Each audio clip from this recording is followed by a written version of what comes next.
Welcome to the engine room, ladies and gentlemen. We are Stephen and two Daves. That's what we should have just called the show. Stephen and two Daves. There's no way we were giving you top billing. It couldn't possibly happen. Yeah. Dave and Dave HD and Cooper. Which one of us is Dave HD?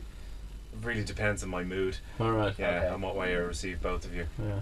Well, anyway, this is the Engine Room. You can check us out online. We're on Twitter at Engine Room Show. We have a Facebook page of the same name. Our own website is theengineroomshow.com, and we are hosted weekly by the good people at joe.ie. And on our YouTube channel as well. Yes, We don't know the name of that though. You can It's watch just it. if you look for YouTube Engine Room Show, it's all there. Put it into the Google. Google it. Should be fine. Google Do you know what? I've searched Google for Engine Room Show. I've searched iTunes and I still can't find it. Anyway, I still haven't heard the show. let's just gloss over that. You're missing on nothing. But I have seen the video because Joe posted it and sent me a tweet. If you saying, go to "There's the video." joe.e, you can Yeah. find everything. So there you go. But ever since Joe's new website, it's like it's easier to find it now Exactly. as well. Hashtag new show. Anyway, this week, lads, we're joined by Mr. Simon Elliot, MD of the Volkswagen Group of Ireland.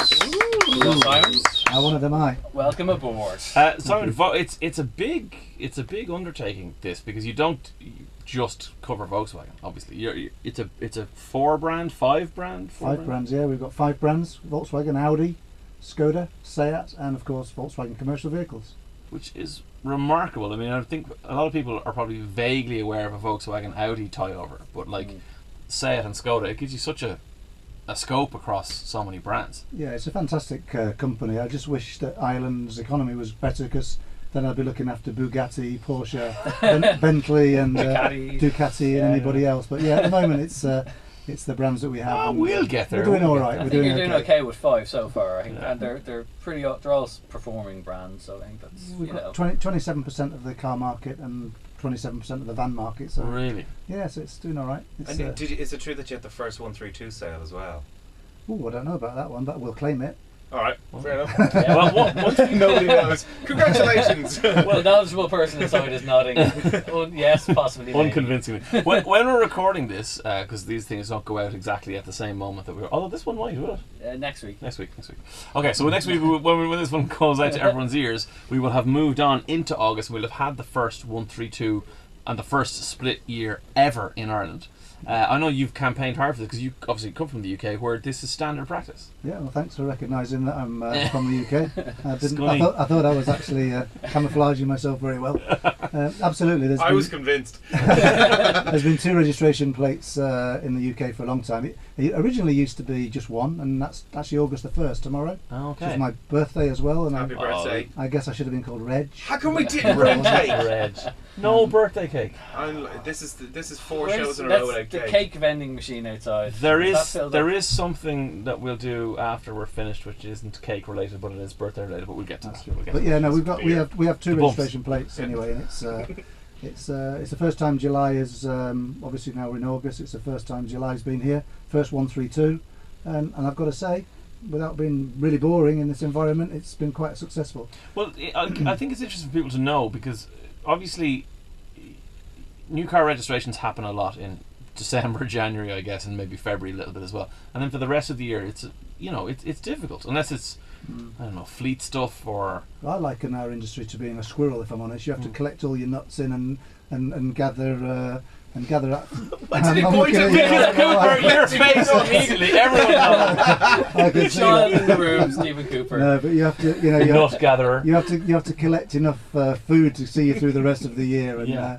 and It's not easy though. It's not an easy financial model that way. Well, 42% of the car market goes through in the first 3 months of the year, and that puts pressure on the dealers. It puts pressure on us. All of our marketing is done in October, November, and December when people are thinking about Christmas and rather than buying a car. So it's really useful that it's actually we've now got 2 registration changes. We forecasted the July market to be around 7,500, and actually it's nearly 12,000. So Really? it's been a success, really. Yeah. But not only does it have it's brilliant success, but it also has a kickback on other markets as well. But because you're going to be advertising the 132, you've got print and television and media advertising, which generates more. Radio economy. too. Yeah, Not radio that too. I want to mention Yeah. radio. That's exactly right. I mean, we're spending more money than we probably would have done if we'd only had one peak. Yeah, of course. If it was only in January, we'd have spent all of our budget probably in the end of this year. But now we go again for July, so I think it's benefiting everybody, to be quite honest, and it's taken a lot of pressure out of the dealers, which is really important.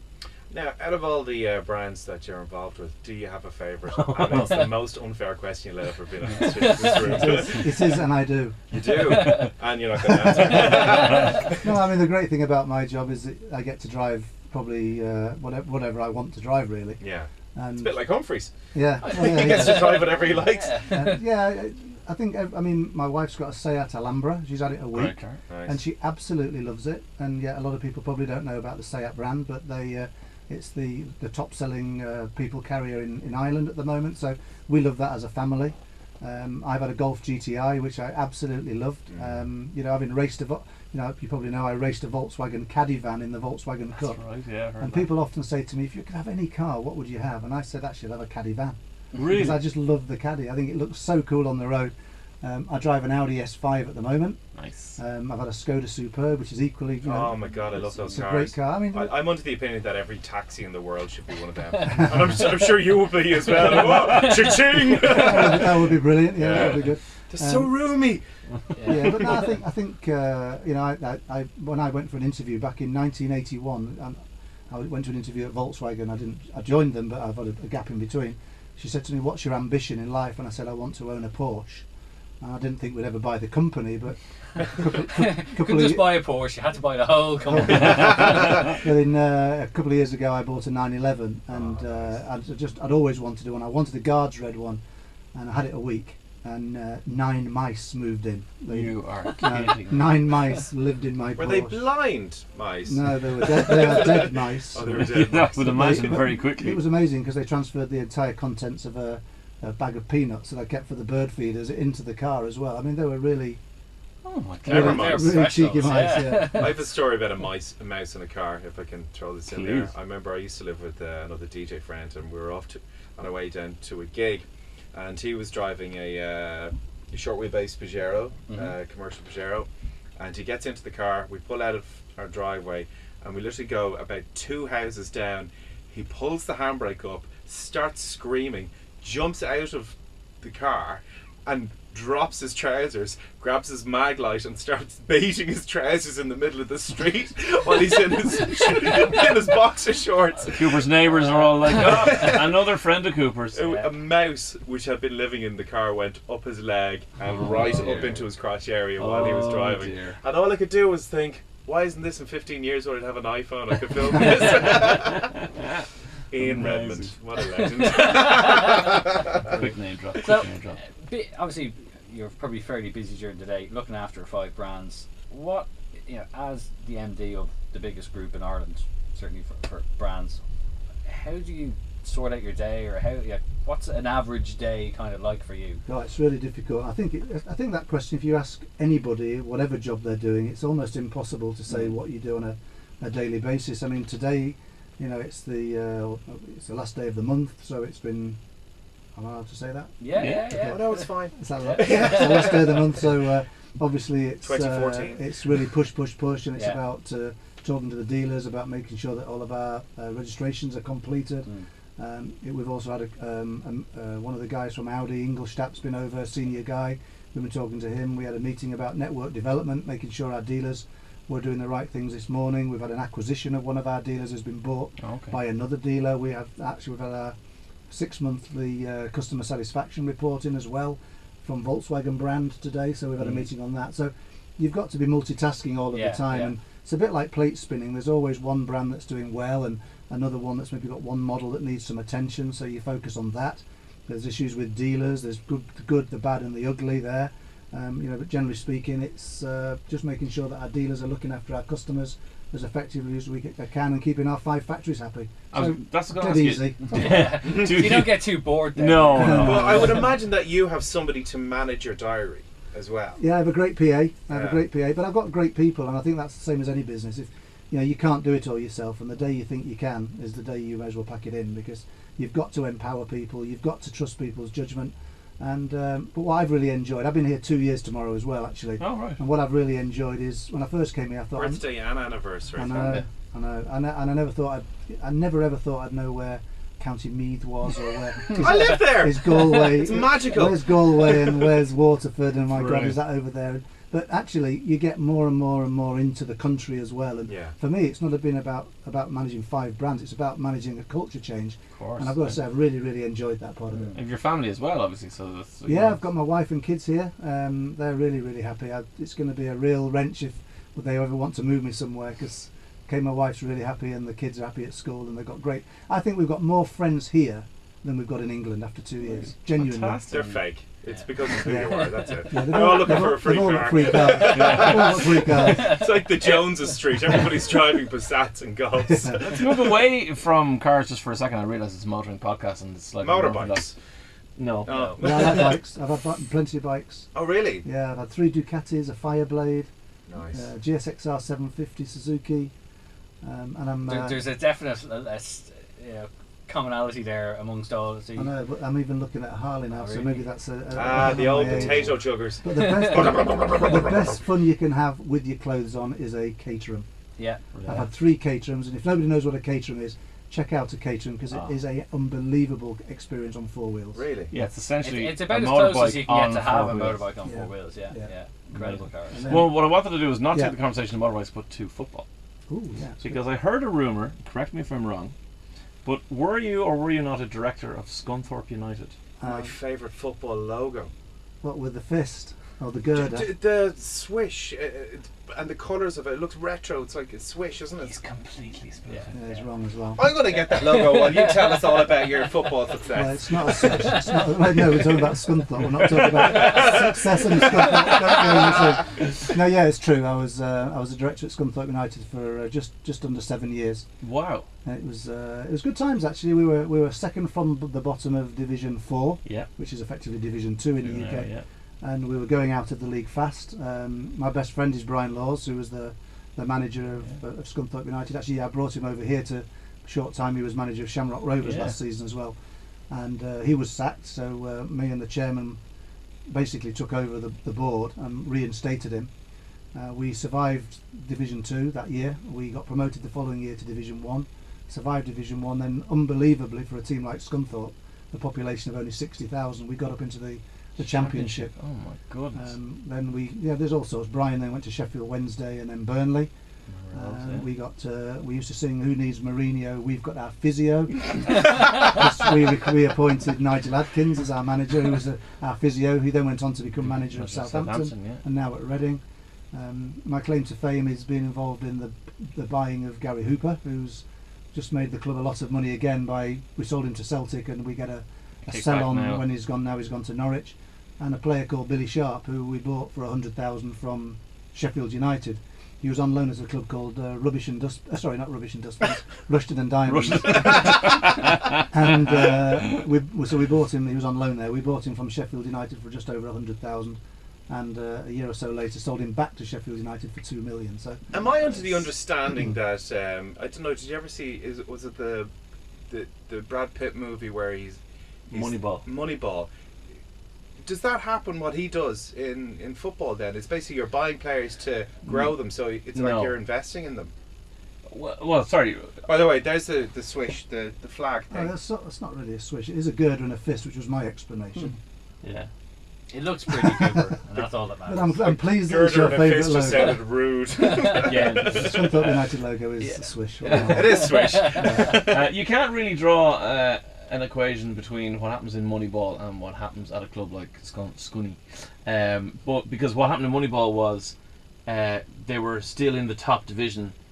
What they did was completely unorthodox, which was use mathematics to find players who did a job which allowed them to go as far as they did, which was to become Major League Baseball champions. Yeah. So football isn't like that. I mean, you can't just take players who can do a job and create a team that will challenge for the title. The money is too ingrained in football, and you need the best players in the world to challenge for the Premiership title. But certainly the model could be applied, I think, in a certain way to a certain club to get more success. But I don't think you could take. I mean, football clubs at the level of Scunthorpe, there are 2 different strategies. One is the most important one is, do you have a reasonably rich chairman? Because At the end of the day, football clubs at that It's a level, drain. has only got to have a guy that's got a big train set that's called a football club, and because there is no business plan for it. You know, our population is 60,000.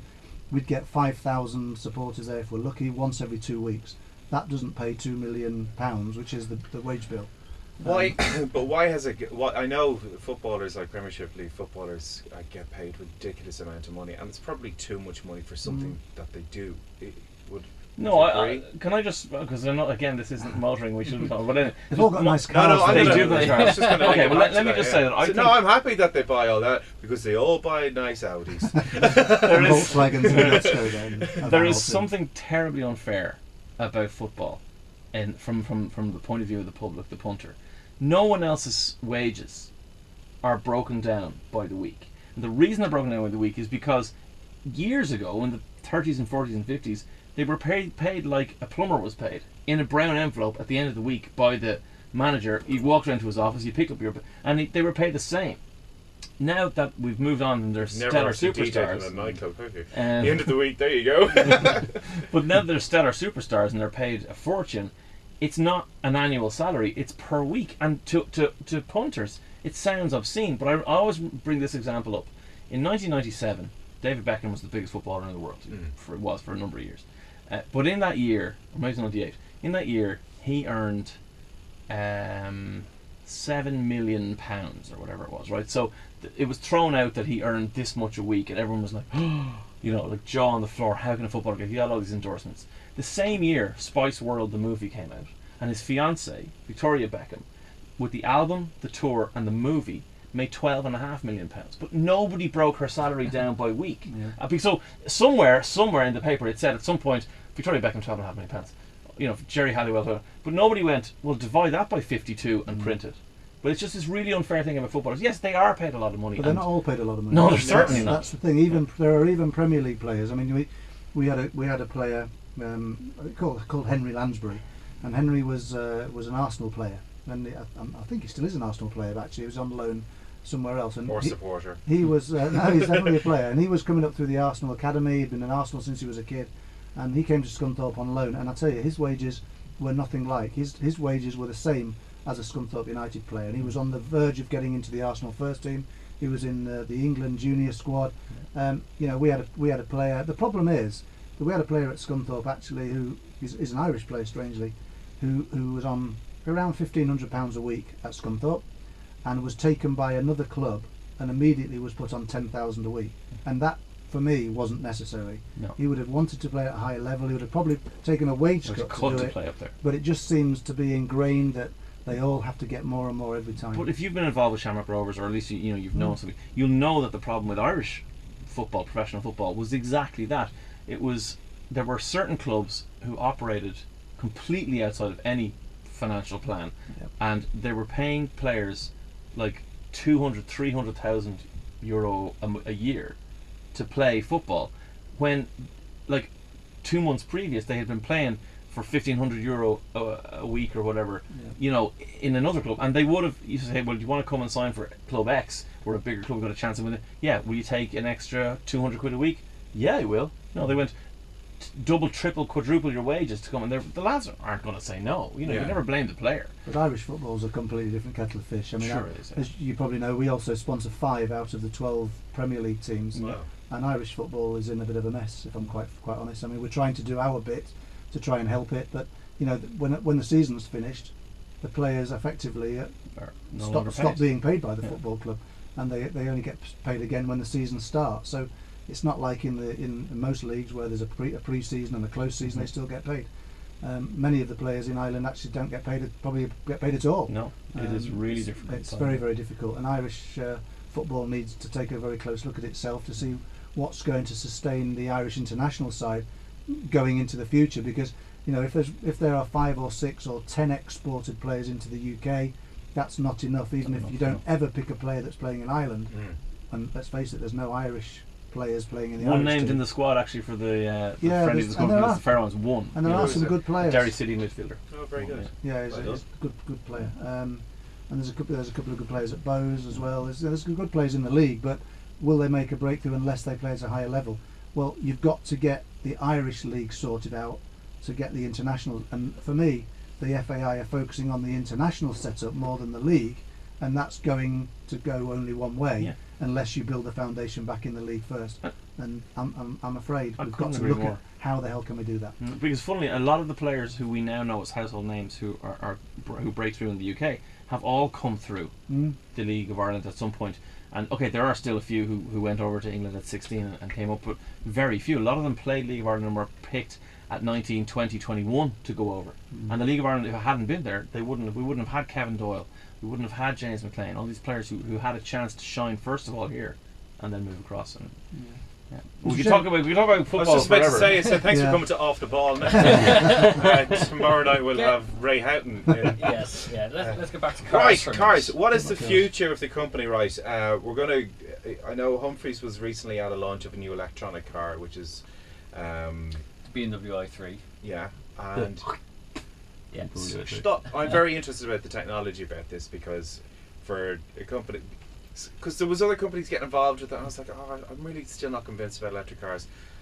Are your group going to go down that road, or have you started going down that road? I mean, we've certainly started to go down the road. We look at the developments, and typical the Volkswagen Group, we won't be first to the punch for the sheer hell of it. Yeah. And I still think that there's a lot of technology that wrinkles need to be ironed out, mainly in terms of the life of the batteries and the reliability of the batteries and the getting rid of the batteries as and when they've been finished. So we're very cautious not to just be there because it's the hip thing to do. Do you think that some motoring companies are just jumping into it too quickly? I think some wanted to be seen as pioneering in the field of electronic cars, and I'm not convinced that was necessarily 100% the right thing to do. I mean, I respect what Toyota did with the Prius. That's been around for a long time. Which wasn't as fuel efficient as they imagined. Like a 3 Series M, and an M3 was more fuel efficient. Even the carbon footprint from producing them is that's right. That's half the battle. Right? And as you said, battery disposal. I mean,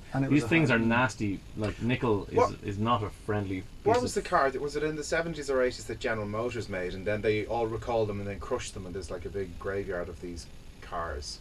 It was like it was a hybrid car that used up. I can't quite remember. The EV1. I think it was the man in the room says it's the EV1. Our producer Paddy inside. There's a guy that works for us called Paddy Cumming. I think he used to drive one of those. Oh really? Yeah, interesting. Well, did you drive it? That said, though, I mean, and it's a good point about technology, but I think Volkswagen recently showed the XP1, which kind of shows. No, they didn't. Which shows who gave him a notepad? We're going to be the XL1. The XL1. I stand corrected. The XL1. And I think that's a really good example of it. It shows that not necessarily have to go electric. That they've taken the normal combustion engine and through lightweight technologies, through engine efficiencies, have stretched it out to getting. I can't read your handwriting. 115 300. Yes, it does. I was getting to that. Jesus, pressure. And they managed to get 313, thank you, MPG. 313 or 113? Sorry, 113. You're losing, MPG. Really? Was it the launch? I think it's a really good example that... No. But I think that's a good example of that. Well, petrol and diesel and all that, it's not there just yet. I was just about to suggest the way to go. that the Polo Blue Motion, I didn't realise they had something to get 100. That gets like what 70 something. Yeah. The Blue Motion, Blue Motion as a range, it's circa 80 miles to the gallon. So it's a phenomenon. Am I convinced that electric cars will become a common occurrence on the roads? I think there'll be a very small percentage, and a very very small percentage at that will be electric. I think a lot of people still want that comfort that they've got a combustion engine and electronic if they want it, but I think people just want a very efficient car, and that's where Volkswagen are putting a lot more of their emphasis in terms of efficiency of their current combustion engines right across the range, including Seat and Skoda in the same place. Well, what I'm very impressed with is that even some of the high performance, or particularly in Audi for example, I know that I can there are cars which will outperform my BMW X5, which is highly inefficient because it's 10 years old. I'll clock about 19 miles per gallon if I'm lucky. Hummer style. You should actually be scrapped. You should have sold it in the scrappage scheme. But there are cars that are more powerful, have bigger engines, and are far more fuel efficient now because technology has moved so far in 10 years. I think that's absolutely right, and I think that's testimony to the research and development that brands do. I think they're also under an awful lot of pressure from governments and people like that. Each one of us, including Volkswagen Group Ireland, has a an eco strategy as well, in terms of even going into a room and turning the lights go off and all that sort of stuff, and paper and all sorts of things, and that's ingrained in us as an industry too, because you see Formula One cars thundering around circuits, and we are renowned for probably not being the greenest of industries, but really we truly are doing our best in terms of efficiency of engines and our daily operation to try and put something back to make it a bit more justifiable, really. Plus, technology moves so fast. And if you look at what the automotive industry was like in terms of emissions 20, 30 years ago and how it is now, it's probably seen a huge change in terms of reduction in efficiency, and from even production, right up to. I remember hearing a great story that somebody years ago in the Volkswagen Group decided that this is starting to sound made up. It does sound made up, but they realised that if they didn't fill the washer bottles in the factory, that it had such an impact, as the volume of cars being produced had such an impact, it reduced the shipping costs and reduced emissions, and the amount of water long term and all that consumed, kind of stuff. And so I think it's thinking like that that's like taking the olive out of the meal in British Airways, essentially. Same theory. Yeah. But on such a huge scale, it can make a huge difference. But I thought the British Airways one was a big scale as well. But not quite. But as well with technology in cars like this, do you remember back in the day? I remember my dad. He'd have a toolbox, and he was able to fix his car. Nowadays, if you open the bonnet, it's a computer. There's nothing. You can barely even get at the spark plugs or anything to burn them under the gas hob to whatever the hell that did. I remember my dad standing there with the spark plug with the pliers over the gas hob. I'm like, "What are you doing?" He goes, "Fixing them."